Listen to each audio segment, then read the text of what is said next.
hi everybody. I am very excited today to have someone to come into this interview, and to me it's a miracle that she was willing to do this interview with me, because she's someone that is very well known, and I look up to her a lot, especially admire all the things that she's been doing. That's why today I decided to kind of like a background story a little bit. So I just love what she's doing, and I've been following her to see what she's doing and stuff like that. And I really love the work and the mission and the vision that she sees in the work that she does.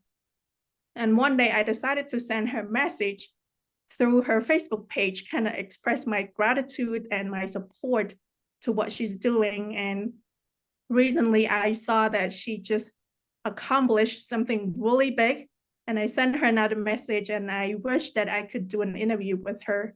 Little did I know, she responded back to me and she said, yes, I would love to do an interview with you. So that was a miracle to me, and I was really excited, and I'm very excited today to have her. So let me introduce her a little bit for you to know. So her name is Rotanak or Chef Nat. She is the Cambodian's first female celebrity chef with the mission to preserve and develop Cambodian cuisine and bring it to the global stage. Having appeared on multiple national and international media and published her first cookbook called Nyam in 2019, she's passionate about preserving and celebrating Khmer culture through food. Most recently, her 2023 cookbook called Sawi, the Royal Cambodian Home Cuisine, won Best of the Best Cookbook in the World at the Gourmet World Cookbook Awards. Chef Nat is a passionate culinary enthusiast, wellness advocate, dedicated wife, and a mother of 2 kids. Finds numerous satisfaction in sharing her culinary expertise through many platforms. She relentlessly shares her skills through her cookbooks, captivating cooking classes and workshops, home dining experiences, restaurant consulting, and appearances on online culinary shows. Chef Nat mainly operates these culinary activities from her Culinary Arts Center and her home just outside Phnom Penh. Chef Nat hosts exclusive private dinner events and serves genuine Cambodian cuisine, delivering an intimate and outstanding dining experience enhanced by live traditional performing arts. Let's welcome Chef Nat to the interview. Hello, Bong. Once again, hello. Good morning from Cambodia. Okay, good evening from Utah. I am very excited and very honored and privileged to have you here. And thank you so much for spending the time and be willing to be here with me to let me interview you.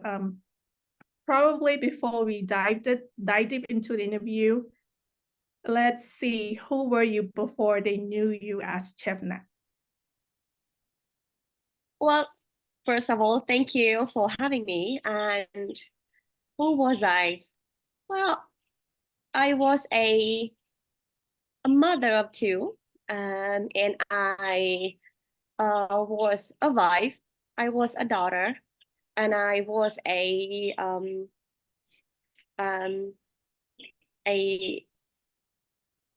I work for a company as their country manager for 5 years, and before that I was working for Cambodian Living Arts. That's where I met my husband since 2005, and that's also a place inspired me and taught me a big part of my culture through performing arts, through the work that I've been doing with them. Yeah, so I worked at that time to support the master performers, and I had to travel almost all over Cambodia, and that's when I started to understand that Cambodian food is more than what I knew. And even though I been cooking since I was 4, very passionate about it, but I have to say that I also almost believe that Cambodian food was nothing but a few dishes that we were cooked uh, right after Khmer Rouge. But then the more I traveled, the more I realized that everything that I knew was only a very, very small, tiny part of what I did know.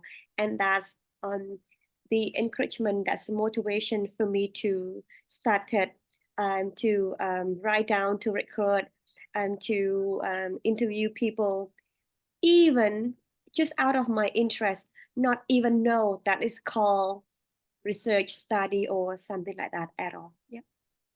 Wow. So probably let's go back a little bit with your background. So you were working for a an organization and you were country manager. So I assume that you have a good background of education before then. So what was Well, education? um, so back to education history. Um, I have a very weird history because even in class I never felt like I belong there. I do not think I did not think that my ways of thinking with the same classmate, with my friends. I I I saw myself somewhere else, not in class, because I realized up to one point I realized that I don't learn by being in class. I learn by observing, right? So I used to be a very, very, very bad student. I repeated class, and my dad was so upset about it.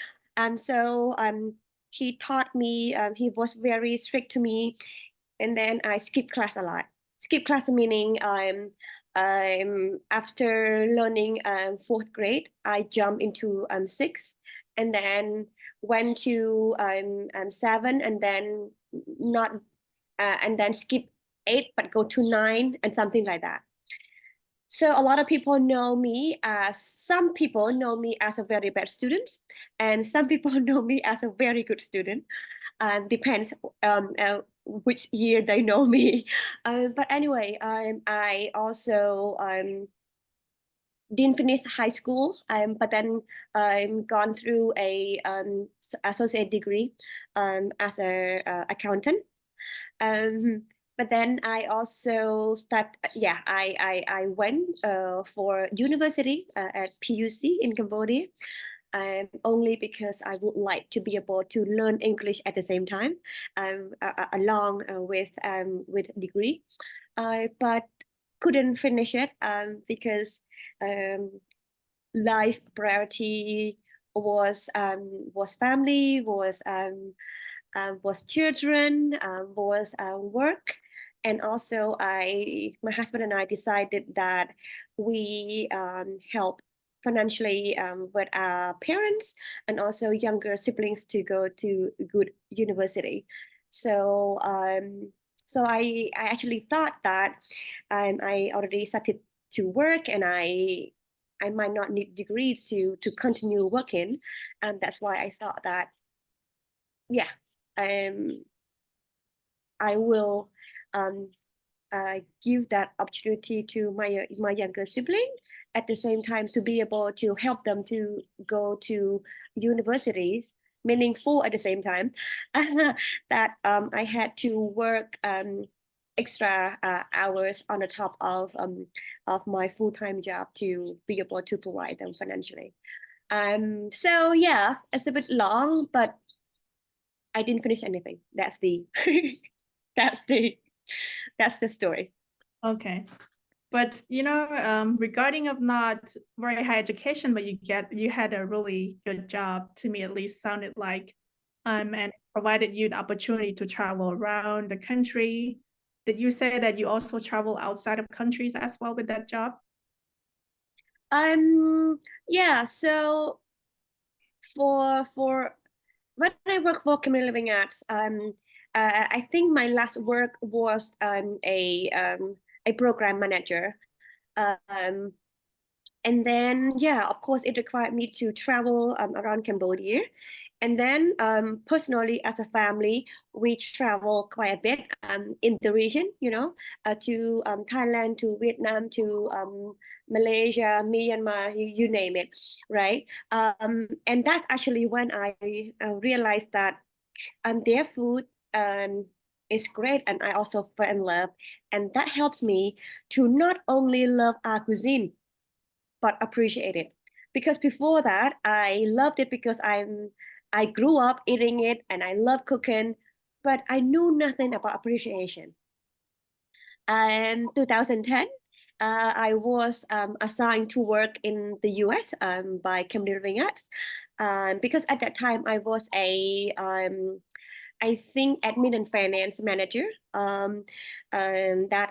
that required me to and we used to be a project of an NGO based in the US. So I have to go to learn the system to merge it to for them to get along. Yep, and that's when I got very surprised or shocked, or well, I have to say that I was so naive before that about cuisine, because I knew and I believe that we are equal. Our food is equally good compared to our neighboring country, but at the same time, I couldn't find any of our restaurant when we were there. But then when I found one, um, it's also they couldn't even call we can't even call ourselves as Cambodian restaurant, because no one know Cambodia or no Cambodian food or Cambodian cuisine. And that's when I realized that there's so much need to be done, and that's why I started to do a lot of research, why other country cuisine are up there while we're so invisible, Wow. So that's make me question a little bit why it's food, what's the connection with that? So I assume that there must be something back when you were younger or when you were a child that kind of resonated with you, and then you made that connection with food and spark your kind of like your desire to pursue food, something else. Well, when you say why, I would say why not, right? But I have to say that as a child, I was cooking since I was 4. Of course, not by choice at that time.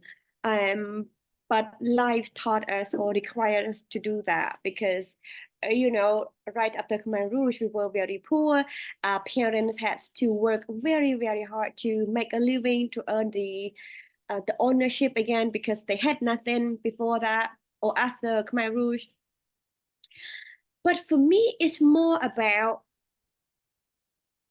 to be honest with you, I knew that I love food and I love cooking, and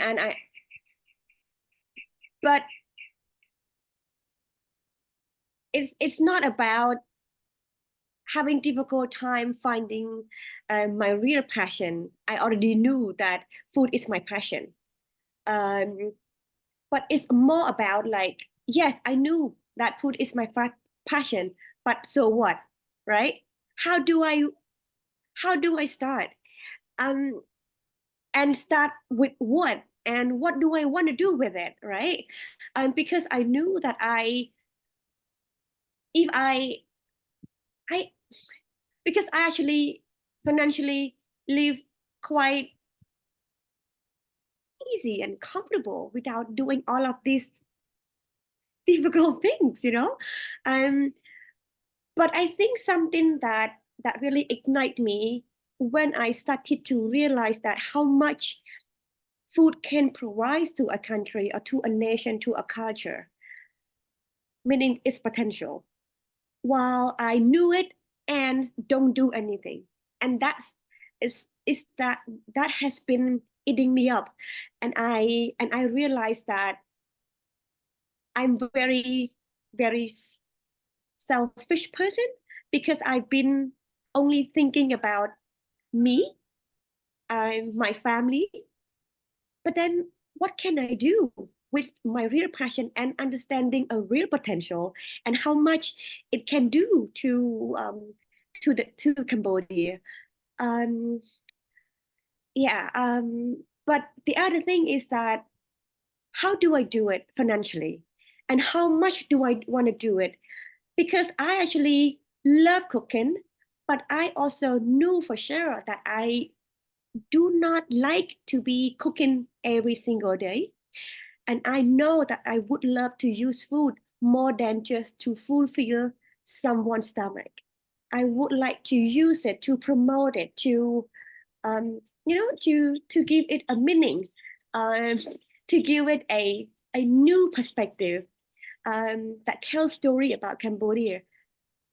But looking back to my own background, I had no background in professional training, no background in hospitality, um, and I actually never wanna work under and as Cambodian and as a woman, we all know that this professional kitchen we were told that it's not for women. Mm. So it's like, and we also do not have any real, I think, let's say, real models that also, do the preserving, but also uplifting and promote Cambodian cuisine as well. Because I realized that we have a really great stories, but we as Cambodian do not have the confidence to stand up and talk about these stories. Um, yeah, so it was very difficult. And I also believe that if I do this, I do not think it's gonna work or take me anywhere if I continue working for finance, but also work half time to promote Cambodian cuisine. So it was a very a difficult decision. Um, yeah, so it's a long story, but I have to say that up to one point when I started to realize that every morning I had no reason to get up for. I was very restless. I've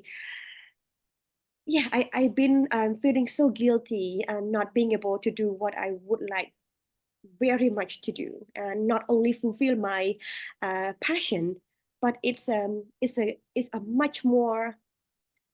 much bigger picture for Cambodia. Um, yeah, but I decided to share that feeling with my husband. And actually, it happened.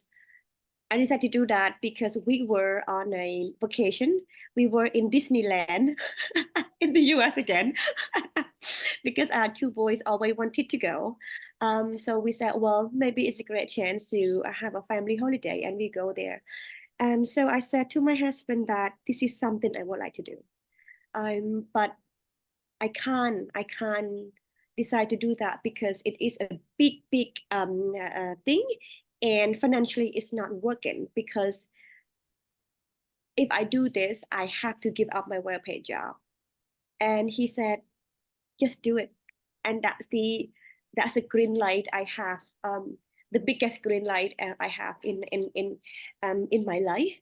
And I have to say that I have a really strong supporting system, but at the same time, only because I've been working very hard, and and my family and my husband already knew long time ago how much food means to me, only because I've been doing quite a lot of it. Yeah. Wow. It's it's well, I was just imagining in my head, what it would be like to kind of battle through, whether Mm. I should keep my job and keep my family fed, or I should pursue my passion or my dream of doing this, even it's hard, right? So I imagine that would be very difficult for starting this. Because like you said, financially, how do you my question would be, how do you find all these resources to help you starting? And what was it look like from the start? like on the day that you quit your job? And then you're like, okay, I decided to do this. Well, I think, every stage of life, we have to look, well, I think after married for almost 20 years, I have to say that my husband and I been, looking at finance, ways of life very, very carefully. And we've been living very modestly, meaning in terms of materials. We believe in education and health, and that's the two things that we prioritize always.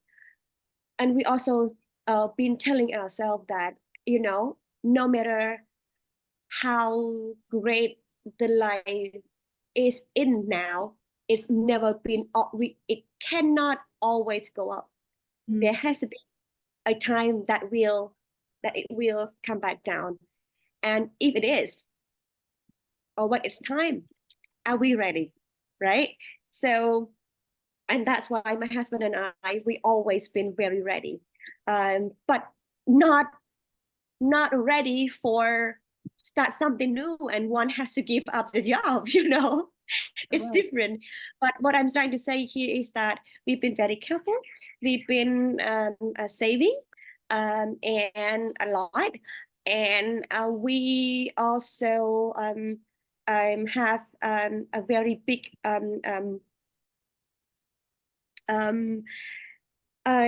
supporter in our family. My husband has an adoptive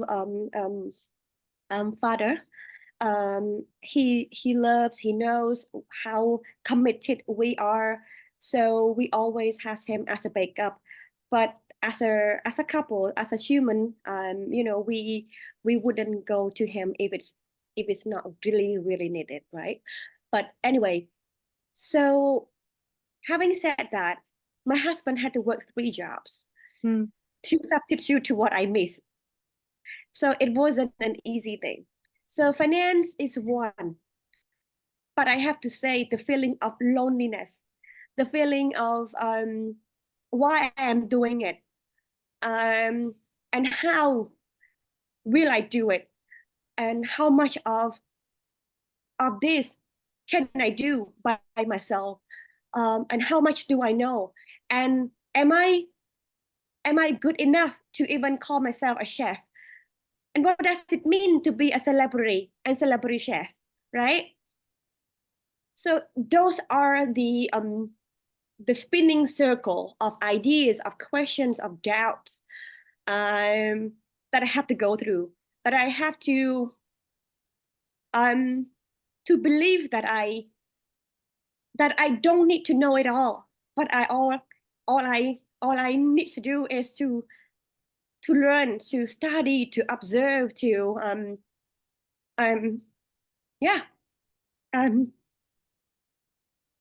to believe that I can do it.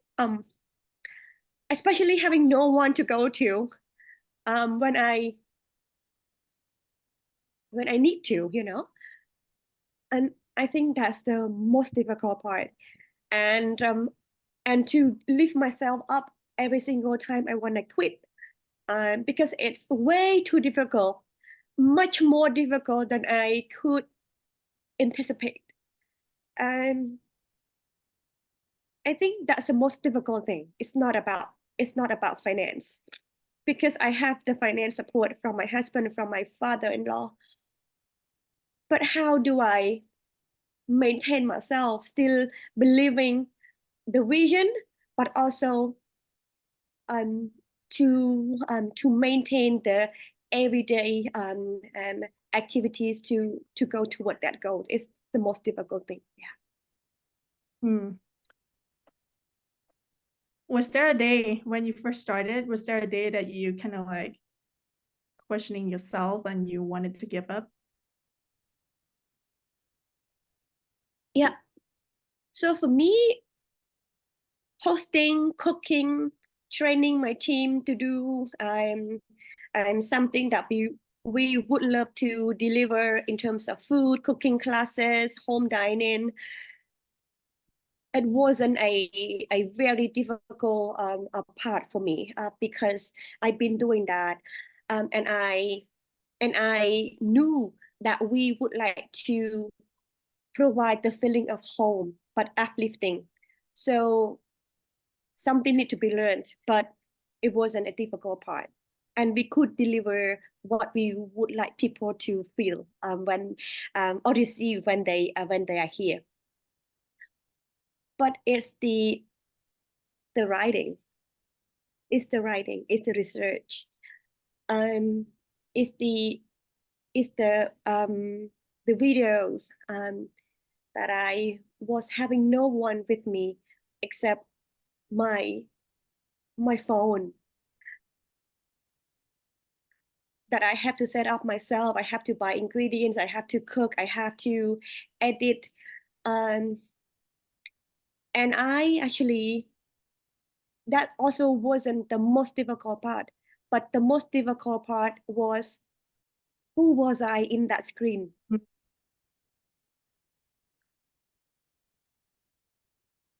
I didn't even have I didn't even have a clear idea what I should sound like and what I should look like, you know?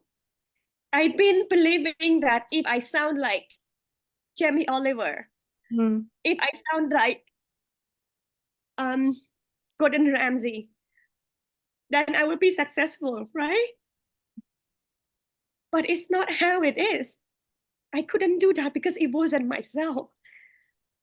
So I remember that day, I planned for 3 recipe videos. I couldn't finish any one of it because I knew I felt I was feeling I was I wasn't me in that screen, and I couldn't do anything. And I repeat that process for some times until one day I said,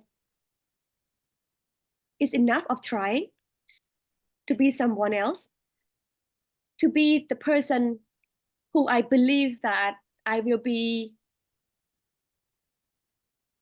I will be attract I will be attracting the attention from others. But I decided to be myself, to be me. And I have to say that it was the best decision, one of the best decisions. And I started from there. I can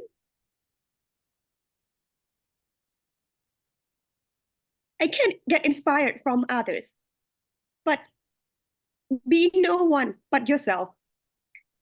And that's helped me to be me, for the world to see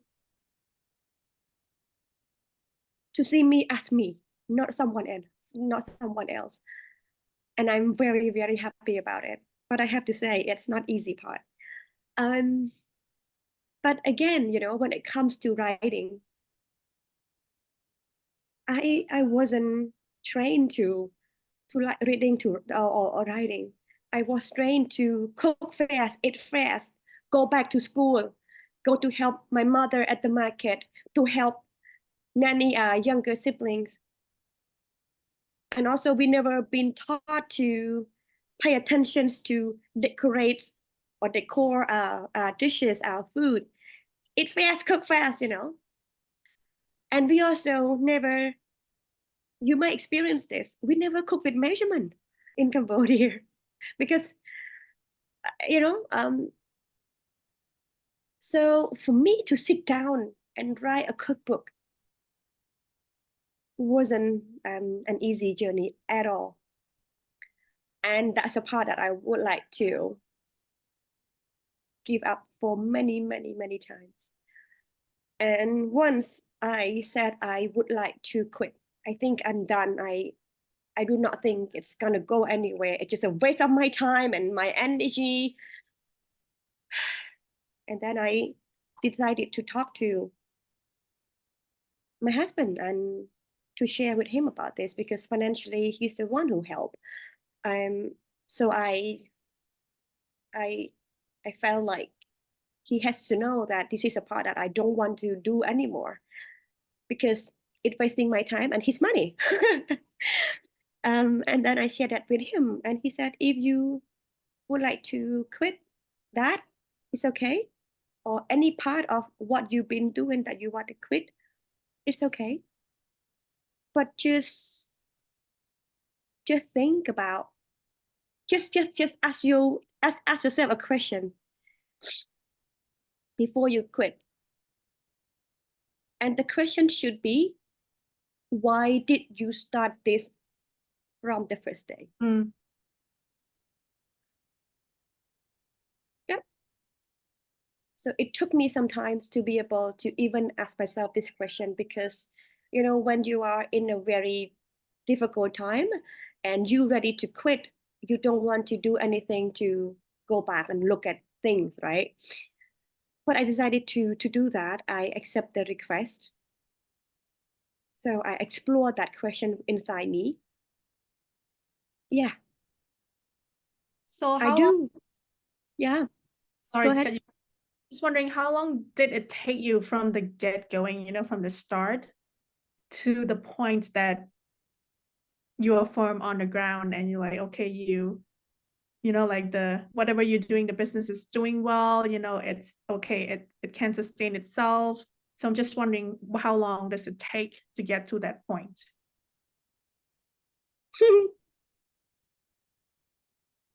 Sustainable? We are not there. Oh, We at least from the first day to the point that you think that, okay, this can keep going. It's not going to go backward, but it's going to keep moving forward. So how long does it take to get to that point? I think I have to say that it's now. It's now. Because, you know, we've been trying to work so hard. We got a bit of knowns. The first book was out, but then COVID.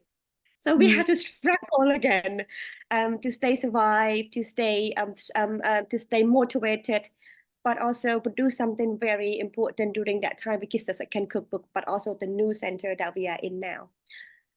So I said now, because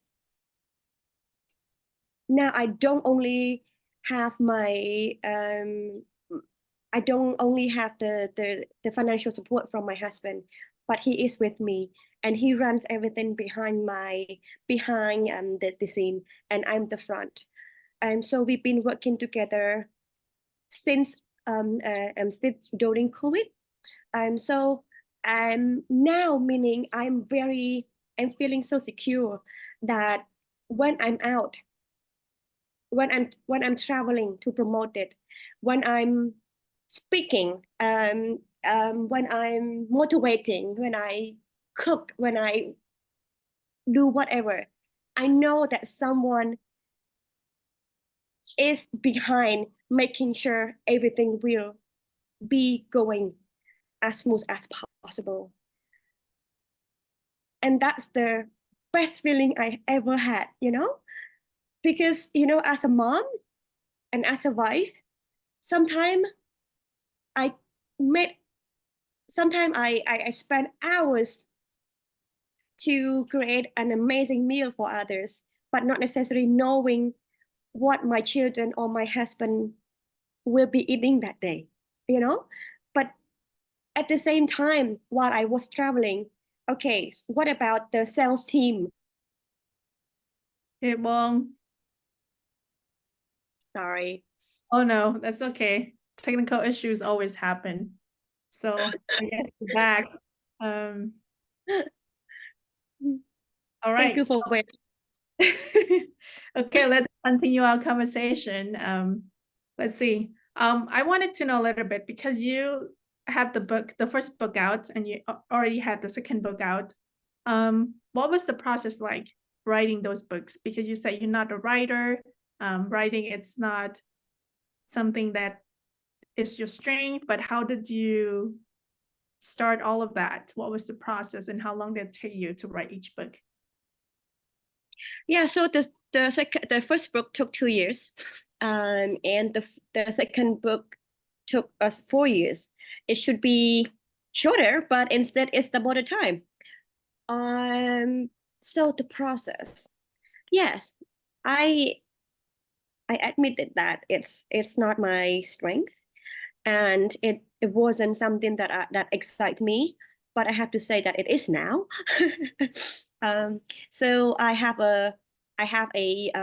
developed a routine or a commitment that I have to write at least 30 minutes per day. It doesn't matter what I write, but I have to do it. And I've been really enjoying that. So going back to the questions. Yeah, so it's the process.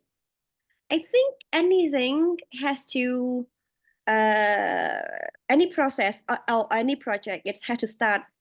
The first question would be, what are we writing, right? So when it comes to cookbooks, of course, cookbooks, but it can cover so many different aspects about the cuisine, right? So the first cookbook, it's covered a lot of well, let's say a representation of dishes that I've been eating since I was young, right? Of course, there are like hundreds of recipes, but we can't put every single thing in one book. So I have to select again, those dishes, 80 of them, that I would say that represent what I've been eating. So the process would be is to transferring what I remember in terms of ingredients, stories. But then the most difficult part is about getting the measurement right. And that's require a lot of time, money, and patience, and also team who's there to support you when you cook, when you taste it, when you add, when you have to cook again, and and that's difficult, and took a lot of time. But yeah, and then when it comes to design, the printers and sell marketing and woo, anyway. But I have to say, it's about the team. Mm-hmm. I do not think any person can be successful by him or herself. It's impossible. Yeah, and if no one claim that, trust me, they're lying. So it's about how do we talk to one another, and then join the team, join the missions to create specific products. And yeah, so that's how we did it. The Well, same thing with your team. Well, the whole team right now, we have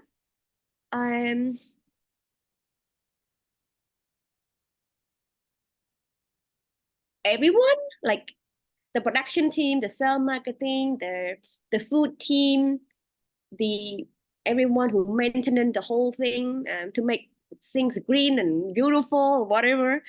Everyone is a bit more than 20 people. Well, only more than 20 people?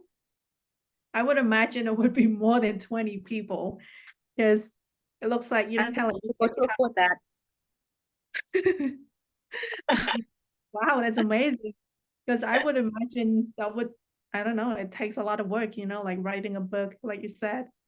You have to design the book to make sure everything, looks great and stuff like that. So for the first book, you said it just most of the dishes are the representations of your childhood food, right?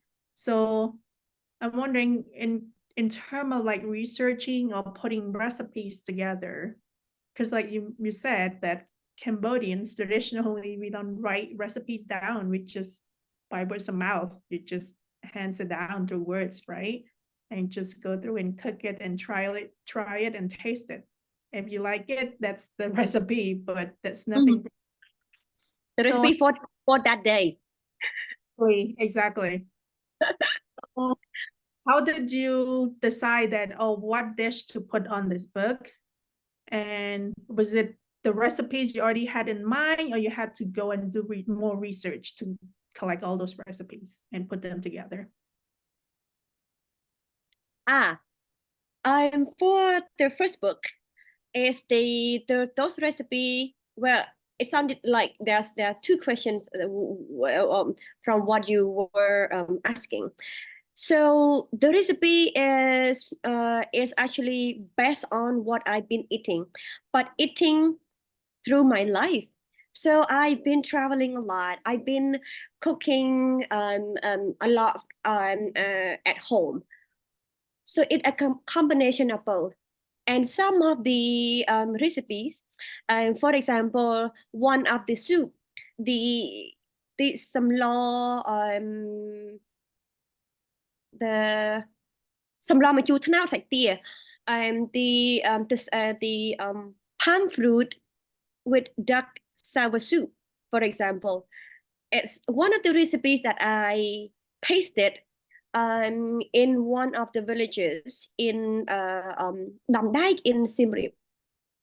So I had that some time ago, right? So when I wanted to write that as a recipe, I sometimes have to go back and ask whether my memory is still sharp, and is it how it looks like? It's supposed to look like? Did I miss anything? Yeah, and how I did it. But then in terms of the recipe selection, so I have to think of, because when it comes to cooking, we have so many different ways. We have boil, we have soup, we have stir fried, we have grill, we have baked, we have, you name it. We have pound. So I have to think of those. Do I have everything that represent those kind of style or a flavor profile, or so it is a lot of thinking, because it's very hard to really make something very useful, impactful, very informative, but at the same time very beautiful. So it's a combination of so many things, and that's why it requires different skill set from different people in the team. Yeah, I'm just looking at my notes. So the first book, I actually have your first book with me. Someone gifted it to me because they know that I love cooking so much, and they're like, "Oh, you should have this cookbook." And I'm like, "Oh, that's awesome," because I love her and I would love to have that cookbook. That's amazing. So I know that the first book, it's more like a normal dishes that people Day eat. to day, let's say, yeah. Day-to-day dishes. But for the second book, and you call it Sawi. So the first book, Nyam, so both of the words are just eat, to eat, just for the context, for those who don't speak Khmer or Cambodian. But Sawi, it's the royal word. Nyam is just for ordinary people. So then, to me, I don't have the second book, and so I don't know what are in the book. But at least from the title, it sounds like all the recipes and the dishes in there would be all the royal recipes, right? Am I right or am I wrong on that? Yes. So I think just by the words, it already reflects a lot what should be in there, right? And that's the intention. That is obviously tell what they are. But I have to say that 90% of the recipes were from the selections that I chose based on the cookbooks that already produced by one of their princesses that she devoted her life to women educations and promotion of Cambodian cuisine. And her name was Norodom Resmai Sapon, or Norodom Sabana in English. And she was actually one of the aunties of our late king. You know, as a woman and as a person who loved cooking, I actually did not know that someone already working very, very hard during that time to promote Cambodia that way. And she was very, you know, as Cambodian, and I was so impressed to realize that what she did brought attention to John F. Kennedy. And she actually met him at the Oval Office maybe a few months before he got assassinated. So I said, wow, there are so many things that we don't know. And she made that book with the support from the ambassador's spouse, U.S. ambassador to Cambodia at that time. And the only reason she did that because she would like to promote Cambodian cuisine to the world. And she made it in English and she made it in French in one book as well. So as a person, as a young kid, spending a lot of time in the village, cooking my village dishes, but also being able to try so many things as well that already cook in the market where my mom used to be. It's actually a dream come true for me to be able to get access to that kind of thing. And I actually, as a team, we knew that we would like to produce something that not only representing the royal dishes, but representing a royal family. And we would like Cambodian to be proud when they hold the book, but also the quality that we can make the world see Cambodia in a different way. And I said a lot that I would like the world to see Cambodia through a different lens. We have glorious temples, which is great, but a lot of people still know us as a dark place because of what we've gone through with the regimes. And we are much more than that, And I chose food to tell this angle, the story, the culture, the people, and a lot of other things. So for us, it's a big pressure. We have a big pressure to deliver. And again, this is the pressure that no one asked us to handle. But we chose to do it, and we chose to do it the best we could, or we shouldn't do it at all. So yeah, 90% of the recipe was selected from what already been there, but we have to somehow make it complete in terms of measurement, pictures, what it's supposed to look like, because it's hard for anyone to imagine. But also lots of stories about our ingredients, because the book recalls so many ingredients that I didn't even know 5 years ago, or 6 years ago. I'm like the use of cardamom, the use of black ginger, and cloves, and so many other things that it helped to not only for me to share, but I actually learned it myself before I share to others, and it's a great, great, great journey.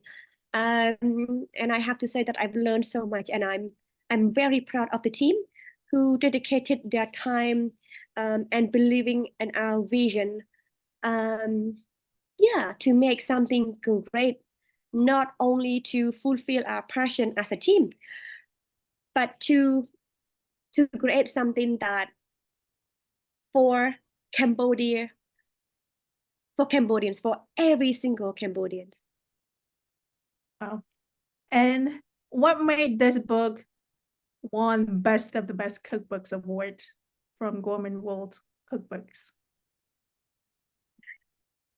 Well, I have to say that the artwork is amazing. Uh, the quality, the content,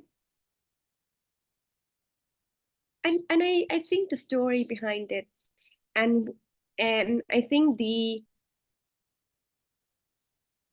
appetite, the hungry, the um that we have injected both in the book to get the international attention. We have put it all there, because we would really like anyone who holds the book saying, "Wow, that it's before they open the book, they're gonna have to say this is more than a cookbook," and we have delivered that. Um, and I wish that you can hold the book sometime soon. It's ready and to be ordered on Amazon. Wait, um, who won it yeah. to have the book? I want to see what are the differences between the normal dishes that we eat versus the royal dishes, so yeah, that's sometime I wonder that too, like, oh, what are the differences, between the dishes that we eat, like as normal people and as the royal families. Mm, yeah. Well, I have to say that I was so surprised, but also not surprised sometimes. Um, for example, of course, the process is one of the things that our team clearly observe, that they must in the royal kitchen. Of course, at that time, must have a lot of people who were there to gone through all the process, the pounding, just there's so many process, so many aspects, just produce one dish. But on the other hand, some dishes can be very, very simple, and but still beautiful. And for example, the use of like um, watermelon rind, sabak alat, as one of the ingredients of vegetable. Wow. Like, Oh, I did not know like that. see, so as a person who love cooking and don't know much about those, I felt like, oh wow, But at the same time, I learned so many other things that I also wouldn't imagine or could imagine: the complexity, the arts, the creativities, the influence. Um, the influence is very, very strong, and that's one of the things that I would like to for it to spark, is that in the royal in the royal in the palace, they at that time, I was very wondering after I saw the dishes, is that I I didn't understand, and it didn't make sense to me why they chose to cook more than Cambodian dishes. But Mm, they show very clear influence from France, mm. from China, from Java, Indonesia,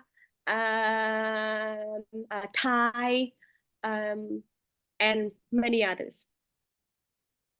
Because for me, as Cambodian, I expected that Royal Cuisine is supposed to be Cambodia, right? Because you would want to show this is Cambodian food, da da da da da. But there are so many things, and I wonder why So I've been doing a lot of research, and because I would like to understand why. And I made an assumption that, when you travel, if you cannot eat the food, the journey sometimes mostly don't isn't considered as a great trip if the food is not fulfilling. Yeah, absolutely. I Yeah. totally. So this is a very clever way, is that because Royal Palace is, and especially at that time, they welcome countries leaders from different part of the world. So when they hosted representative from France, they decided to cook something that is more influential from French cuisine. Mm-hmm. And the same thing with other country. And why do they do that? Because they would like people who pay the visit to feel like home when they are in the palace. It also means that we care about their culture and we pay attention to details. Mm. So for me, just that, it made me so it made me appreciated an ancestor, and the people who think very deeply about other culture. But it's also at the same time not only just dishes, but I also came across a book called The First Cambodian Absara, um, that talked about the life of Princess Bupativi. She actually danced more than just the Absara or Cambodian dances. She danced Mongolian, she danced Chinese, she danced, you name it. And why does she do that? And she chose to dance different countries, dance according to who visited Cambodia or the palace, and or where she visited. Mm. So for me, just to see that, and the more I realized that we in the Royal Palace, they actually invite the chef from all over the world to teach in the palace, to be able to deliver that, because it means so much.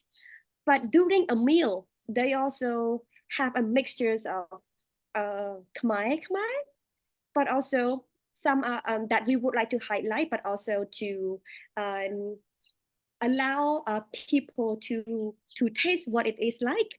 At the same time, they also have a mixtures that they would like to be able to enjoy because it's something that they already familiar with. Mm. So for me, we can say we other people can sing differently, but for me to see this and witness what the process and what people at that time, the royal family would like to do at that time, it means so much and it reflects so much about who we are as a country, as a person, as a family, that we pay a lot of attention to details and we would like to give the best welcome and make people feel like home. But the most important thing is about respecting other cultures. Wow. Oh, I love it. Amazing. It, um, it took me to it's kind of like brought me a different perspective now in terms of like, okay, now when I host people, cook food for them, what do I have to think on top of that? This is amazing. Okay, so my question would be, how would you explain Cambodian food to people who don't know anything about Cambodian food? What is the uniqueness of Cambodian food? Well, I can say whatever I would like to say, right? But unless one experience it and dive very deep into it, because number one, geographically, we share so many ingredients. And of course, dishes come from ingredients. So, like it or not, it has to be so similarity in terms of flavors. So for me, I often said to others when they ask these questions, because the question would be, how do we distinguish our cuisine to other country, a neighboring country? And my answer would be, food is like a relationship. You have to be in it to realize who your partner is. Because it's very complex. Yeah. And we have to understand and accept that food is part of culture. And no one in this world, no culture in this world is being so pure by itself. It got influenced. It got influenced too, and it got influenced by. And that's normal. But I have to say, again, come to flavor profile. A lot of people can hear it, but it doesn't mean anything unless you taste it, right? If I say that Cambodian food focus on or pay so much attention on the balance of sweet, sour, and salty, it sounds great, but you won't understand it until you taste it. That's number one. Number two, we use a lot of one of the main component, which is the krung, the lemongrass paste, right? That is a base to many other dishes. We can use it as a component to bake dishes, to soup, to sour soup, to not sour soup, to many other things. But again, what does it mean to someone who never tasted anything about with that at all, right? Well, another thing is that I grew up knowing that, and up to now, unless we are the dishes is influenced or by the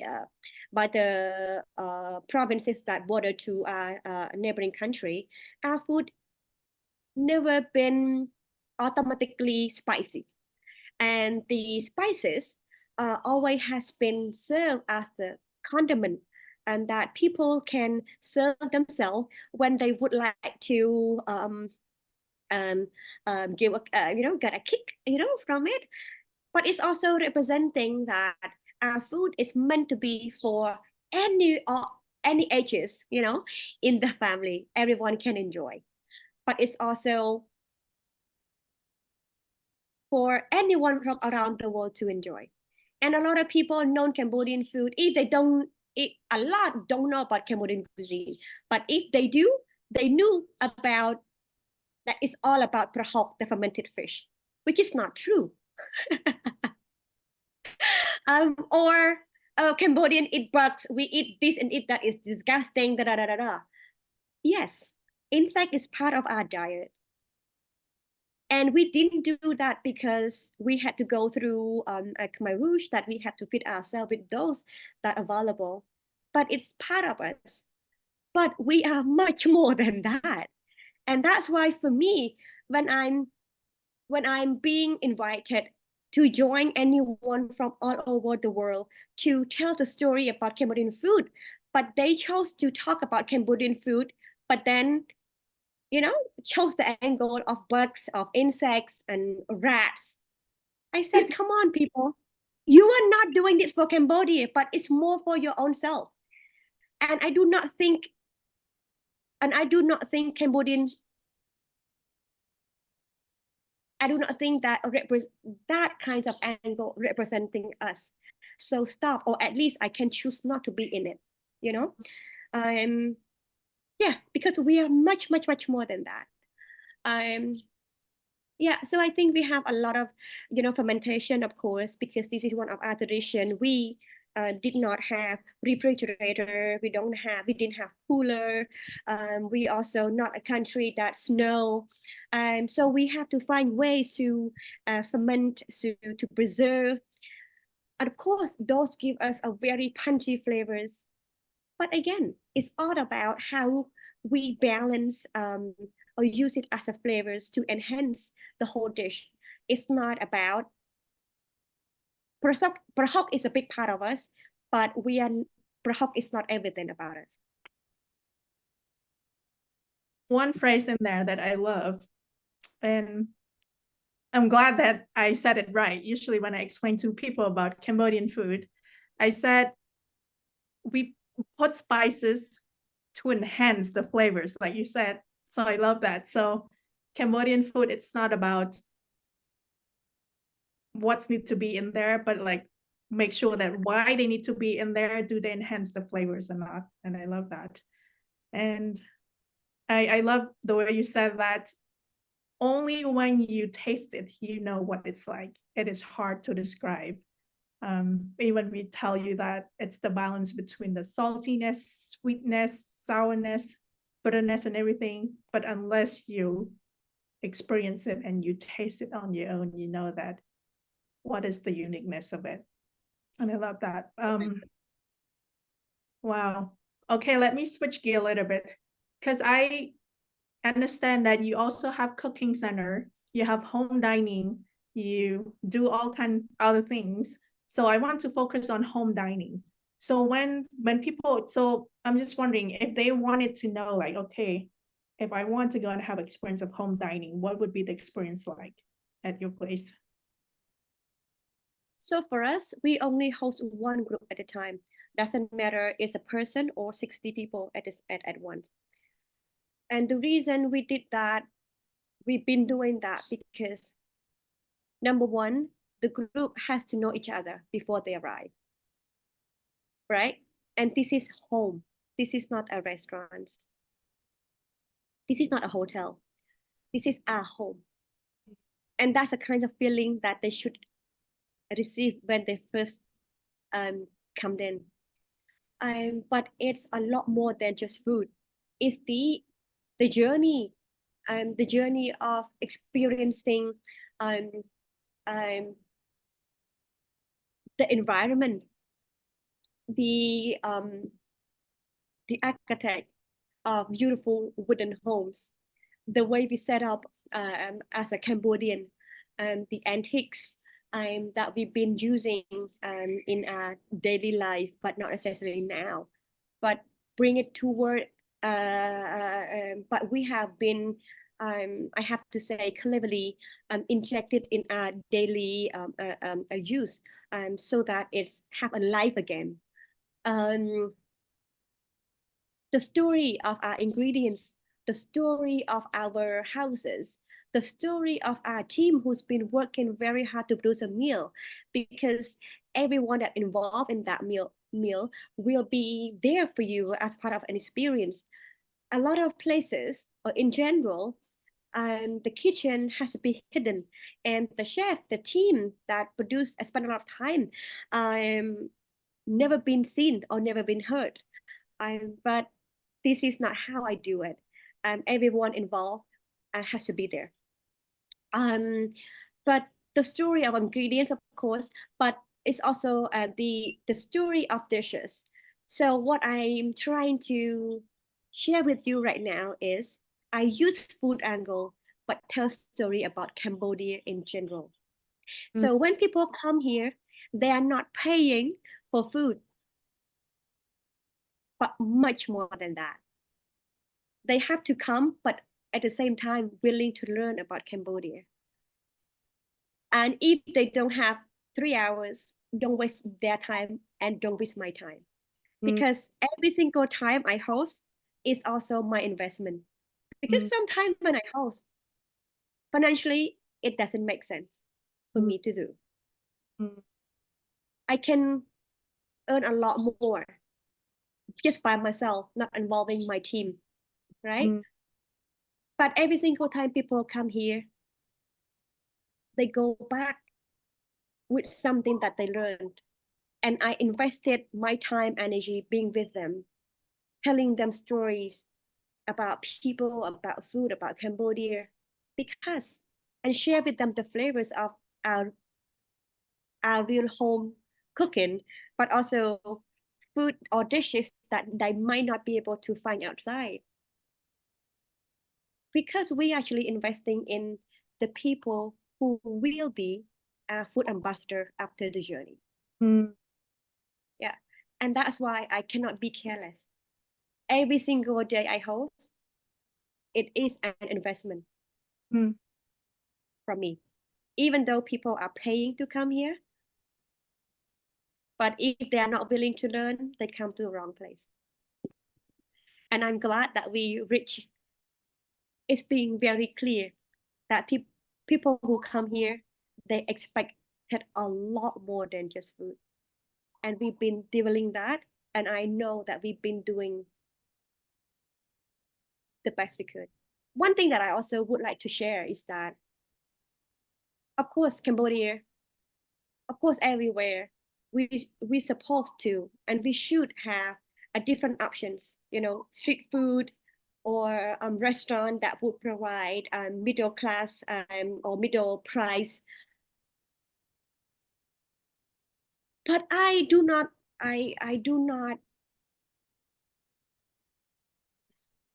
want to join the perspective that the world should come to Cambodia because we are the cheap country. Mm-hmm.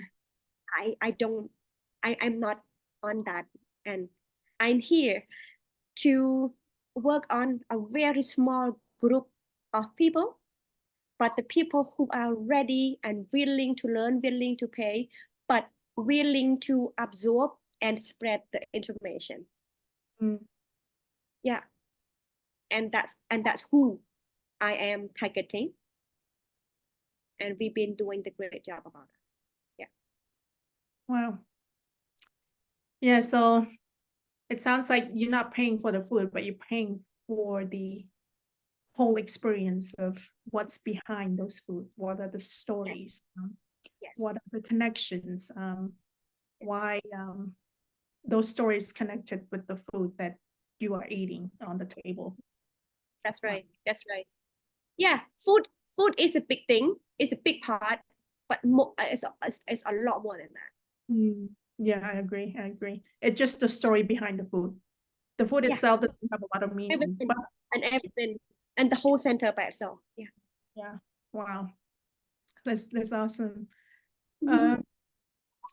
Okay, I have only a few more questions. I don't want to keep you very long, and I know that you have a lot of other things that you need to do.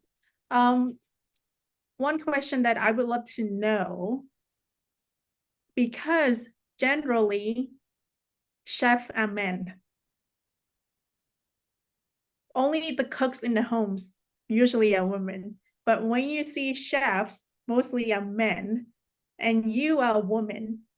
So it looks like you work in the food industry that's surrounded by a lot of men. Any challenges on that?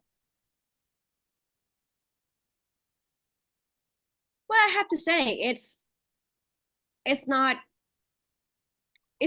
only in professional kitchen, but I think in every it's everywhere. But it just more. It happened to be more in the kitchen because the type of work that it requires.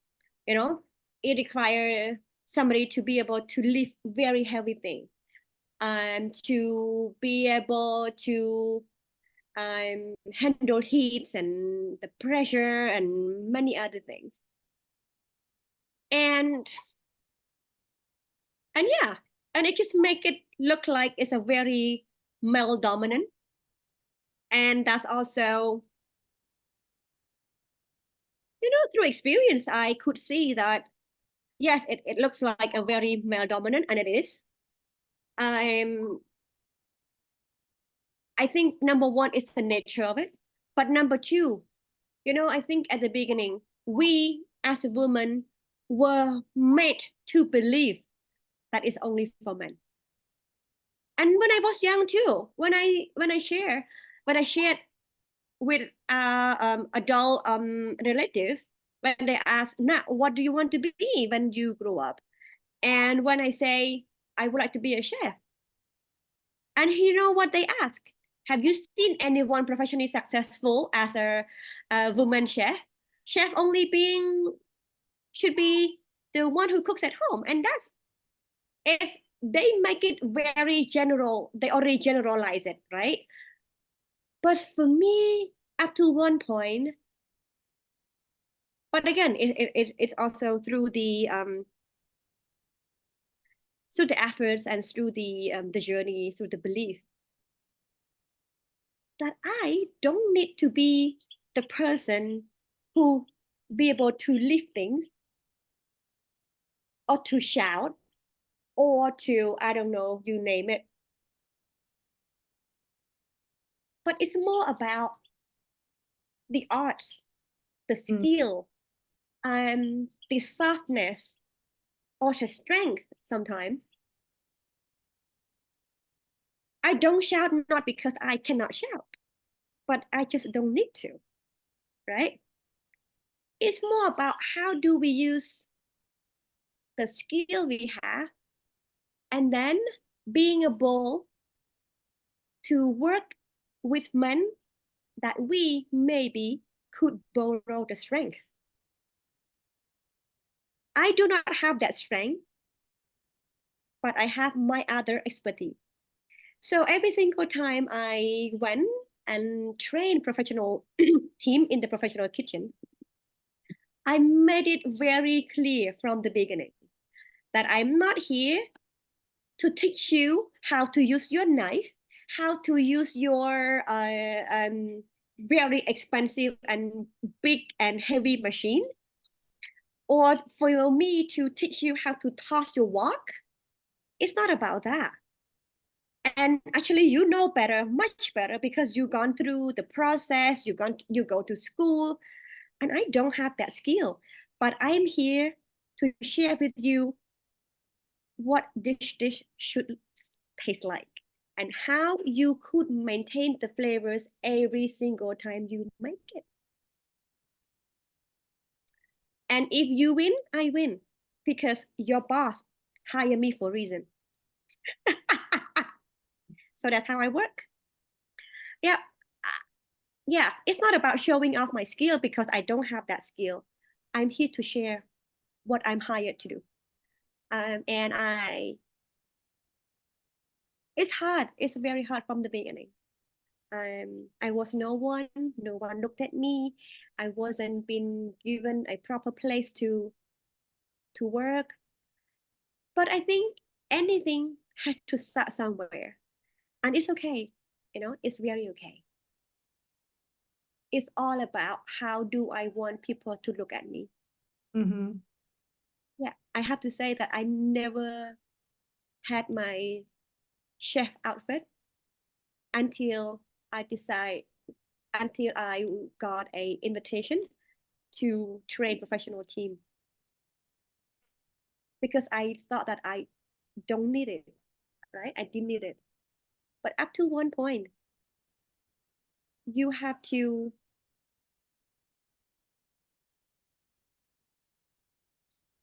sometimes you have to fake it to make it. And that is so real. Yeah.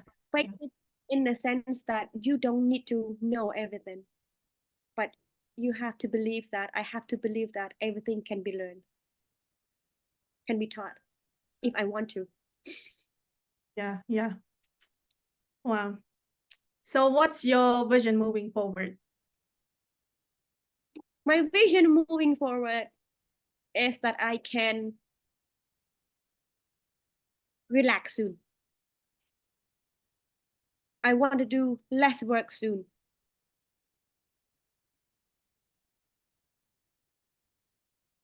And that means that a lot more people will be inspired and willing to join the force, the movement. I'm not doing this. I mentioned from the beginning that I can live a lot simpler, easier, not doing all of this. And I could make a lot of money now, just open restaurant everywhere. I have developed enough known to do that. But I would like to study, I would like to research, I would like to share, I would like to be inspired, I would like to see more people that they trust in food and they are willing to invest in it. I would love to see more restaurateurs invested in real Cambodian food restaurants, not only in Cambodia, but around the world. I, through my experience, I know that Cambodia right now, we do not have the money to send a professional chef around the world to teach or to educate the world about our flavor. So I have to work on the individual. I'm hoping that everything that we've been doing can inspire others to believe we don't need to stay in somebody else's closet or behind the curtain, somebody else curtains. Not even can't even call ourselves Cambodian because no one know us.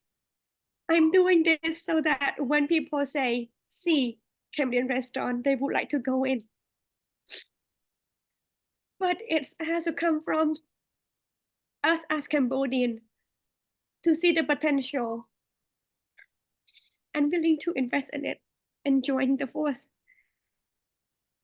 And that requires a lot.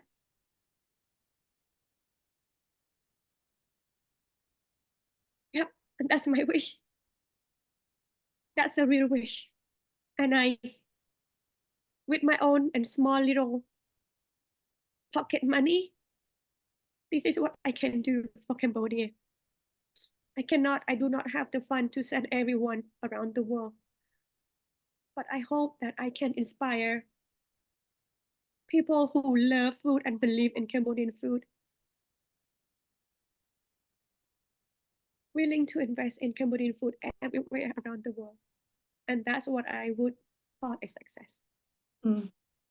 And I know that it's still very far away, but every single day I'm in it, I'm on it. And I'm glad that I have the support system for me to be able to do this. Thank you. Thank you. So the question would be how can someone who is inspired by what you're doing, like me personally, strongly inspired by you, can be a part of this cause that you've been doing? How can I join force in that? I mean, like personally, I just on my personal level, right? But whomever I met, which I am grateful for the skill I have to know how to cook, which I didn't realize that I love cooking, and I can claim that I am somewhat good at cooking until I came here far away from home. Couldn't find food that I wanted to eat. So then I have to improve on my cooking skill. Not only then I can share that skill with my friends or people who don't know Cambodian food. So then they can come together, building the friendship and bond together over the food that I cooked. And kind of like you said, food, it's not about food, but the stories behind the food. Probably my stories are different. My stories would be, yes, I want people to know about Cambodian food. And I want people to get to know each other, to have a good time through the food that I cook for them. So I cooked with my heart. I put my soul in it and I put my heart into it. And I wanted them to know that that's so much more than just the food. When you have good time, that is something that I am satisfied. And so back to the question would be, how can someone like me or other people can be a part of this, promoting Cambodian food to the world, wherever they are, and how can they be proud of themselves to be Cambodian? Because to be honest, I have met some other Cambodians who are not proud to call themselves Cambodians.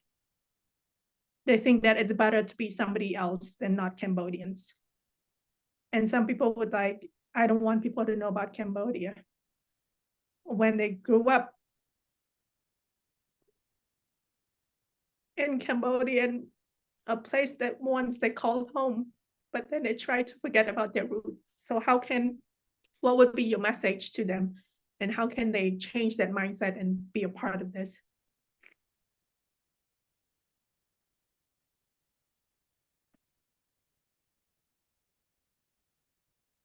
I was one of the people who believe that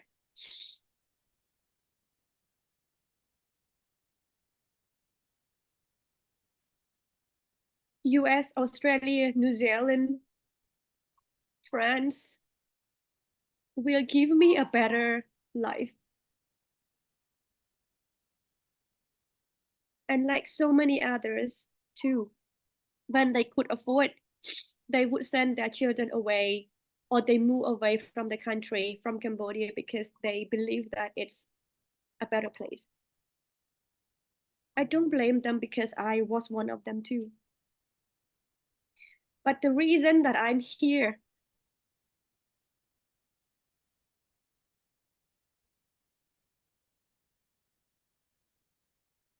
is because I believe that Cambodia needs somebody like us. We keep complaining about Cambodia. At the same time, what have we done for this very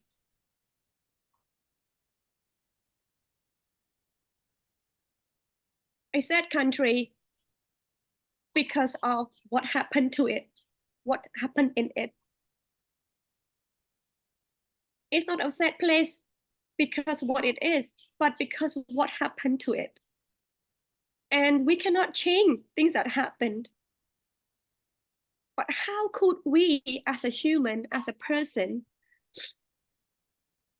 use our strength and use the angle that we know best to help the country?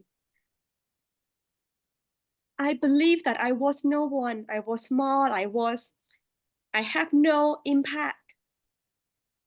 That's also one of the reasons that I did not start anything on my journey until I was 33. I did not think I can do anything or being able to give any impact. But I have to say I was wrong. And up to now, I wish that I could start it earlier. So all I could say right now, I cannot tell or ask anyone to do anything, but I only can be here to tell you, to share with you with what I see and what can be done. And I chose food, not only because only food can help Cambodia, but if you know education, if you are passionate about education, if you're passionate about performance, about painting, about I don't know what, do it. Just do it. We need more story. And I know, like what you said, everyone has story, and our story does not need to be the same. And it shouldn't be the same. But Cambodia deserves good stories. And we are the one who tell those stories. But before we or I can do that, I have to understand what would be the benefits that this story brings to Cambodia. We have to see the potential of doing our good deeds and what it actually is what required. I have to say that I was ready to leave Cambodia. I did not grow up with any antiques or these beautiful wooden homes. But travel helped me to realize that people come to your country because they would like to see you as you. Not you, but in somebody else's home. So what a lot of people spend a lot of money building concrete and high and tall buildings. I go backward, but this is the journey I believe that the world want to see us. And I play my role. I play my role, and I hope that this role inspire others. I'm not here to change anyone's mind, but I'm just doing my role and hope that this can get inspired. That's all I can do. Thank you. Just be us who you are and let people come and learn about you. I like that. I like the message. The last question would be, you're talking about impact, right? Making an impact. Yeah. How would you measure the impact that you've been making? Would you call that it's a success from the get-going until now to this point? Would you call that? Yeah. It's a very hard question, right? Because this is not something that you, because for me, impact or success, it's not the same as money or numbers that you can see in your bank account, right? And again, I repeat it again, I did not decided to do this because I want to be rich out of it. But it's more about being rich, but not being rich by myself, being rich in culture, being rich by stories, being rich by making other and Cambodia as a country rich as well, you know? And that's required a lot. But I have a few stories that I love to share. So a few days ago, I hosted a group of Cambodian local. She said, my mom is, well, that story happened before COVID, when my first cookbook was out, right? And she was so surprised to see that her mom bought a book that is so expensive for Cambodians, general Cambodian standard. And her mom, well, and she also a bit upset because it's a bit expensive. But why would her mom would like a book, right? So when she realized that the book is cookbook, even more silly thing for this, 60 years old woman to buy a cookbook while she cooks every day, right? So she challenged her mom. Mom, why do you spend money to buy cookbook? And you know what her mom said? I'm not buying it for me. I'm buying it for you. Because you're gonna soon have no one to cook for you. So this book will.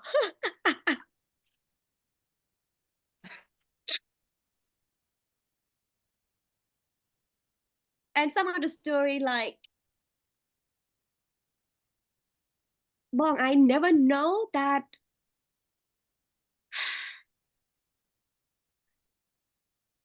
food can heal me. So I hosted also a group of Cambodian different ages from 70s to 5-6 years old. Big family from the States who've been there all their life, speaking very little Khmer. But to come here to see what it's like to be Cambodian and what the Cambodianness can be done, and to see the food, the way we present it, the way we tell story about it. I said, Bong, I'm come here. It's actually a healing process. To see a new future about Cambodia. Because it's not necessary that we, on the other hand, hear good things about Cambodia or what Cambodian already gone up to.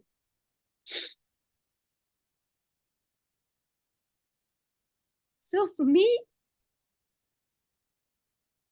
they are the one who tells the story. And I do not believe that anyone else but Cambodian ourselves will be the better storyteller.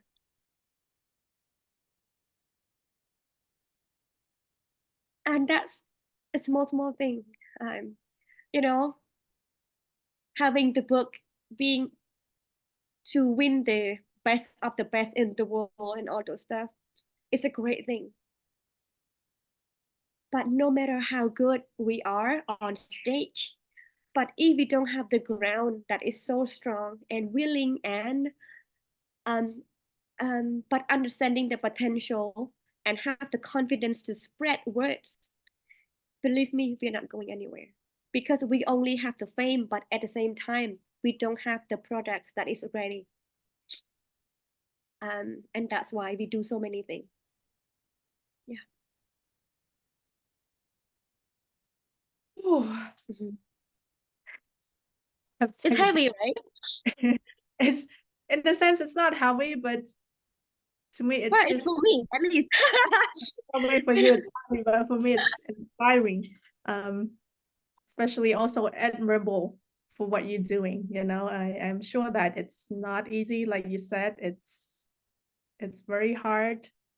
You feel lonely at times. You doubt yourself a lot and stuff, but I am grateful for all the things that you share today, and I learned a lot from you, especially to learn more about food, what it means and stuff like that, to just add more perspectives to what I already have. And I believe there's probably some people, you know, sometimes they feel like, at least for me, right? But I think it makes sense. Sometimes it's like, oh, like if anybody knows me, they know that I talk about Cambodia all the time. And sometimes they're like, oh, probably you're very nationalistic. Well, you can say that, but to me, I feel like I am a human being. If I am the minority, people don't know a whole lot about where I came from or my country. Of course, I want people to know.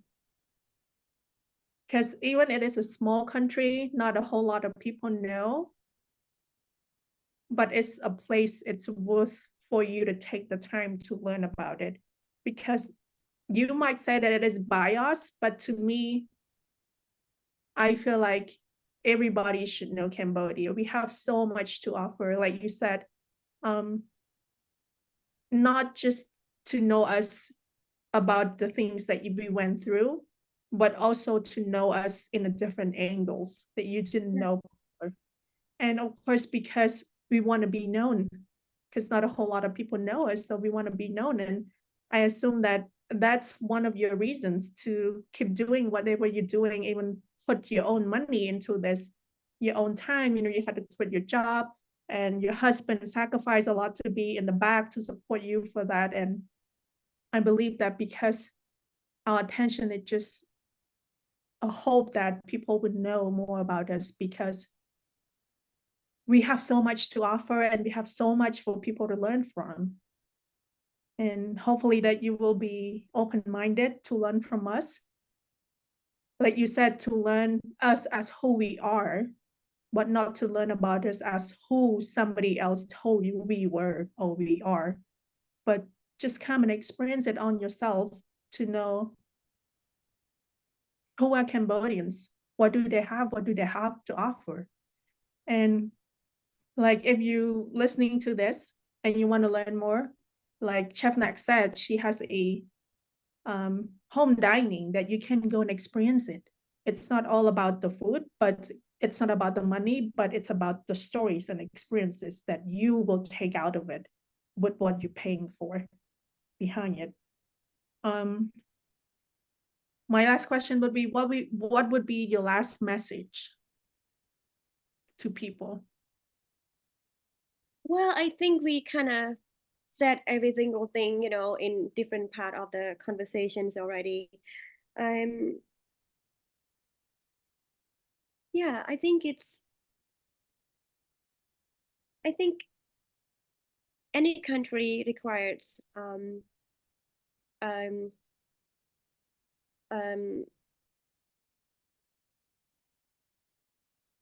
people who willing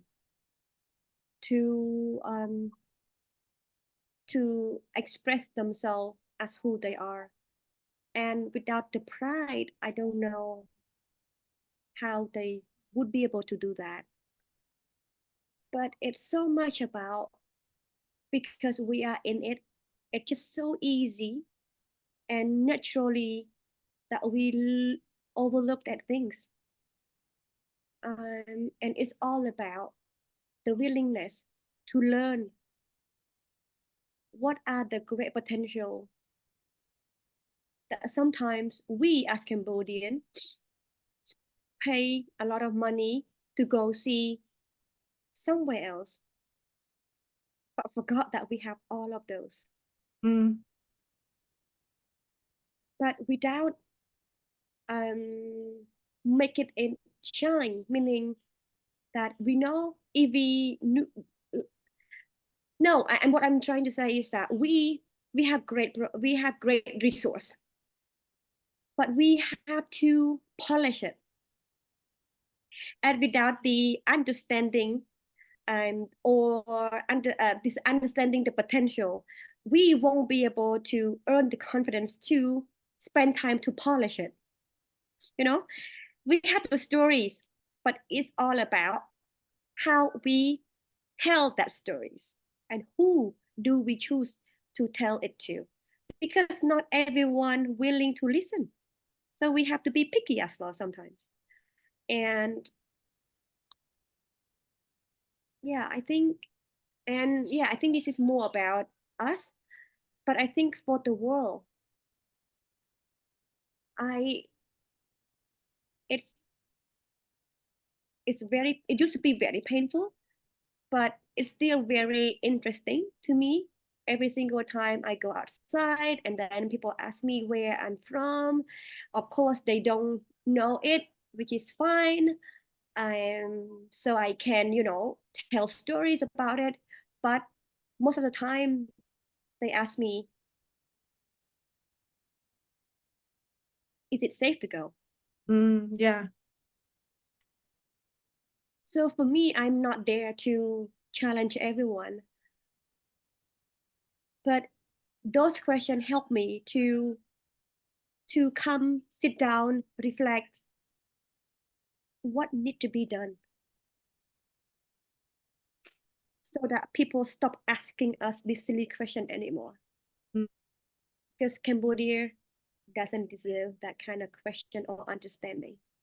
mm, And again, I cannot stop anyone to think from whatever they want to think or what they have received, but I have the options, and my option is to choose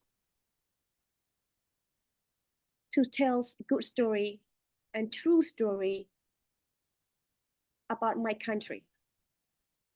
And I also wish that everyone do more research. Yeah, well, why would they want to? So I think it's more about in providing or injecting more and more good information or right information. wow. Well, once again, I am deeply thankful for your time to come here, share all the things with me and with whoever that listen to this. Hopefully that it will be something that you can learn from, and hopefully it will be inspired people out there. And especially, I hope you can check out all the work that Chef Nat has been doing. It's been amazing. She has her own website, she has her YouTube channel, she has her Instagram page, Facebook page, that if you want to learn more from her, you can follow her and go to her website and see what she's doing. And I understand that your cookbooks also available on Amazon, right? To order, anybody that want those cookbooks and want to learn more what kind of recipes and those cookbooks, you can go to Amazon and order them and purchase them. And I would say it's worth your money, and you should have them in your home and cook those foods and try it out on your own. And especially to read all the stories behind all those recipes. Yeah, once again, thank you so much, Mom, for coming. I really appreciate that. And yeah, Thank you. Thank you for the opportunity for me to had a story from my angle about Cambodian food.